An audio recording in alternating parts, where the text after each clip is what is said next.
Hey, welcome back. I'm Uzzer. Today I want to talk about a command that I'm absolutely loving. It's the new push-pull from Rhino 8. And I don't see a lot of people using it. Again, I bring these commands up because I want you guys to really start using them. What is push-pull? Now, you may be thinking, hey, we've already been able to push and pull things, right? Like I can control shift a surface, for example, and use the gumball, drag that out. That's push-pull, right? In a way. Yeah, it is. But what if you just wanted portions of a surface to do that? And then you may say, well, we also have that. You can just use SplitFace. If you haven't used SplitFace before, this is what SplitFace is, right? If I draw a line from there to there, I type SplitFace, select faces to split, select this one. Then you come up here, you hit select curves, you select this curve, you hit enter, and now this surface on this B-rep has been split into this one and this one. And then I can grab this and extrude it up, right?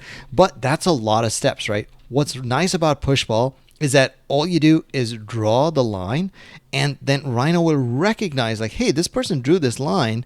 Let's go ahead and use push-pull on that and recognize that that thing's already split there. All right, so instead of typing push-pull, again, like for the purpose of these tutorials, it's just way easier to make an alias. If you're not doing this, please do so already. I'm just going to use P for push-pull. You see I've already put that in there, the letter P for push-pull. What that does is if I just type P and hit spacebar, now I can push-pull. So I just go ahead and click this now, and notice that it's already recognized that I wanted that surface and that there's a curve going across there, so therefore I'm selecting a section of the surface, and that's what it pulled up, right? It's very easy to use. Like for example, if I just drew a rectangle and nothing else, right? And again, just P, click, drag, right? That makes it so much easier because I don't have to run SplitFace. I don't have to do all those extra commands, just the letter P and I'm good to go, right? This also makes it much easier for me to just be able to use curves to define where the splits are, right? Instead of using cut planes or anything like that, I can just use simple curves. That makes my life much easier too. What's also really cool about this is the direction in which you push-pull. So for example, if I do P here, you see it goes up and down. If I use P here, it goes left and right. That kind of makes sense, right? But what if, for example, I use shift select or control select, selected this edge and moved it in, and now this is at a little bit of like a taper over here. If I use push-pull on this edge, look what happens. It goes out this way. Now, why is it going out that way? Well, when you use push-pull, you want to check, when I click a surface, for example, look at this option over here, mode, extrude, okay?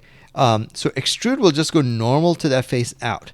Like look at this one, for example. This is a taper, but if I use push-pull over here, it goes straight up. Maybe that's not what I want, right? Maybe I actually want to follow that end over there. In that case, what you want to do is use push-pull, but instead of mode extrude, you change that to extend.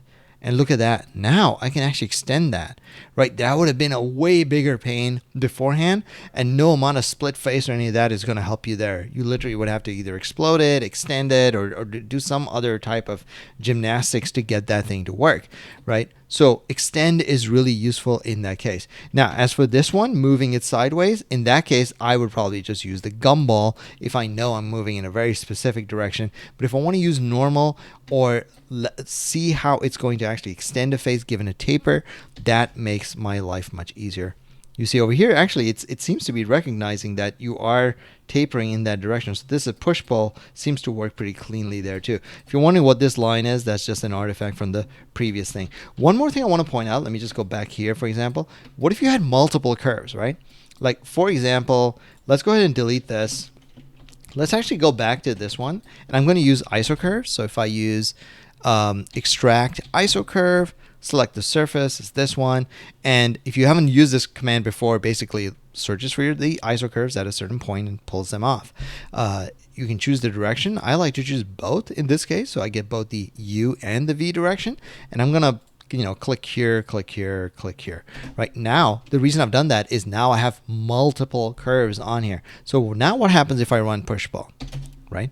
You select it, and notice now it gets highlighted. So it's saying, hey, is this what you want to push-pull?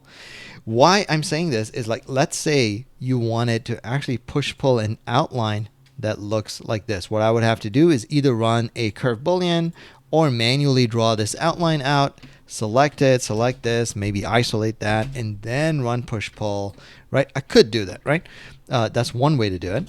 I didn't actually finish that command. Let me finish it. Boom, there. That's my point I'm trying to make. I could do that, but if I already have the curves drawn, I don't have to go ahead and draw that polyline or use curve boolean.